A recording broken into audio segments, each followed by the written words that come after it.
Não poderíamos deixar de falar com o doutor José Flávio Vieira, um dos maiores, eu digo maiores, um dos grandes escritores da nossa região, do nosso estado, referência para outros escritores com publicação a nível nacional, enfim. Toda vez que eu encontro o senhor, eu lembro do nosso potencial, do nosso valor, do valor do homem cratense, do homem nordestino.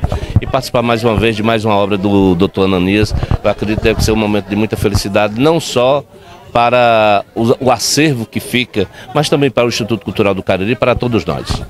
Geraldo é uma pessoa assim, muito atuante no Instituto Cultural do Cariri, uma pessoa muito querida, e assim é um escritor assim de uma longa carreira, assim, um polígrafo, muitos livros. Esse eu não tenho muita certeza, mas talvez seja o 6º, o 7º romance dele. E assim é um escritor de fôlego, porque escreve romance, né? E então é um momento muito especial. Ele passou uma época sem escrever, com essa transferência dele de Brasília para cá, que foi muito bom para a gente e eu acho que para ele também, não é? E só que essas transferências são sempre complicadas da gente. A gente quando volta não encontra a mesma cidade, né? A cidade não é a mesma que a gente deixou, é outra.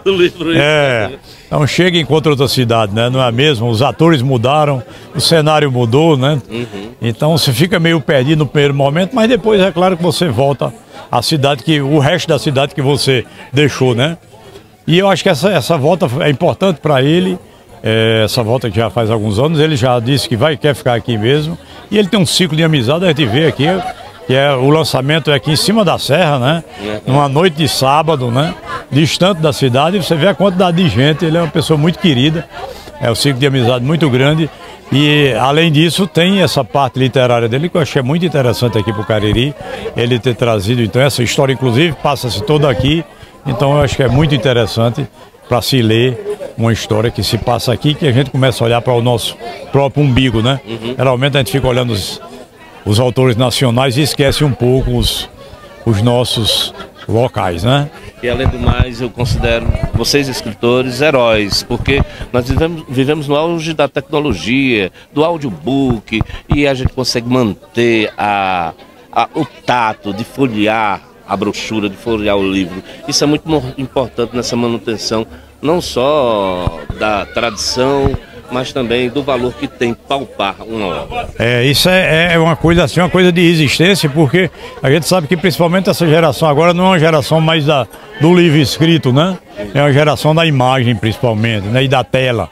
Então é sempre um momento assim de resistência, mas a gente vê, por exemplo, que apesar de tudo o e-book ele não colou muito por enquanto, né? Então eu mesmo não, assim, em algumas situações é bom, você vai viajar, você leva um e-book, tem 1000 livros dentro, você pode ir mudando para um, para outro, quando cansar, né? Mas tirando isso, o bom é o livro com a folhinha mesmo, que você pega em casa, né, e folheia e tudo. Tem a biblioteca, a percepção, o cheiro, né? Então é muito legal essa coisa. E ainda vejo assim a quantidade de gente com biblioteca grande, né? A gente vê lá, por exemplo, é claro que as gerações agora têm menos isso, e leem menos, a gente vê isso, é um grande problema, né?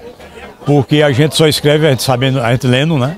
É uma coisa, tem uma parte da escrita que é toda mecânica, que você basta passar um período, para as pessoas que escrevem mesmo com muita frequência, você passa um período sem ler, você já tem dificuldade. Porque tem uma parte da escrita que é toda mecânica, né? Você aprende rapidamente É claro que a graça do texto é uma obra de arte, né? Então uns tem, outros não tem, isso aí a mesma coisa da música, né? E qualquer um da gente pode aprender, mas se você não tiver o jeito, você não vai ser Mozart, nem vai ser Beethoven com certeza, né?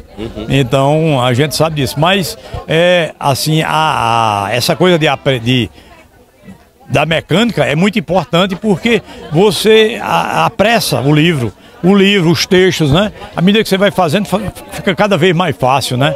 E a gente vê as dificuldades que os meninos têm hoje justamente por conta da pouca leitura, né? Começa a ver mais imagem, né? Mais tela, que é uma coisa rápida, né? Que passa rapidamente, termina esquecendo e se perdendo essa parte que é importante demais da leitura. O senhor é um escritor muito versátil, que transita no cultural, no popular, no científico. O que prepara aí para o futuro? Está preparando alguma obra? Eu tenho eu tive assim uma certa... Passei um período agora, o último livro foi em 2018, né? Mas eu tenho livros já prontos, tem 2 livros prontos, vou lançar o infantil agora, no Dia da Criança, penso em lançar o infantil.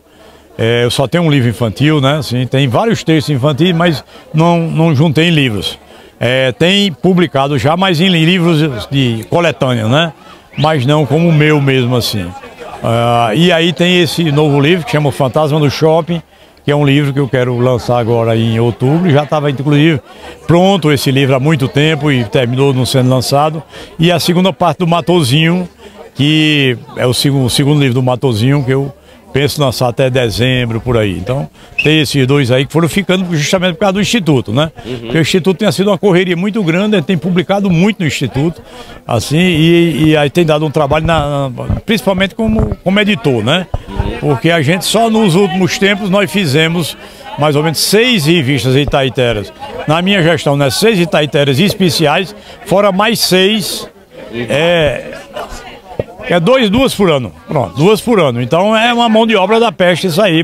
E aí termina você não tendo tempo de escrever junto aos próprios. Mas esse ano, se Deus quiser, vai sair aí. Eu fico pensando em Matozinho, achando sempre que tem uma história de uma cidade lá.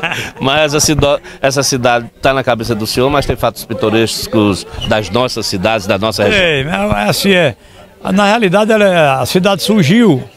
Eu escrevia sempre para Vicelmo, né, no sábado. E aí começou uns textos falar, contar a história do Matozinho. Quando ia aparecendo outra cidade, eu vou ter que descrever outra cidade, é melhor deixar numa cidade só, né? Então foi quase por uma tranquilidade ou preguiça, né, de estar descrevendo tanta cidade. Então terminou ficando numa cidade só, né? E aí, mas ela na realidade é assim um somatório de várias cidades aqui do Cariri. Então, numa cidade só. Tem muito na Vaza Alegre, que é a cidade do meu pai, né? E aí, o primeiro livro, por exemplo, é um livro muito que papai possivelmente gostaria de ter escrito. Era professor de língua portuguesa e nunca escreveu.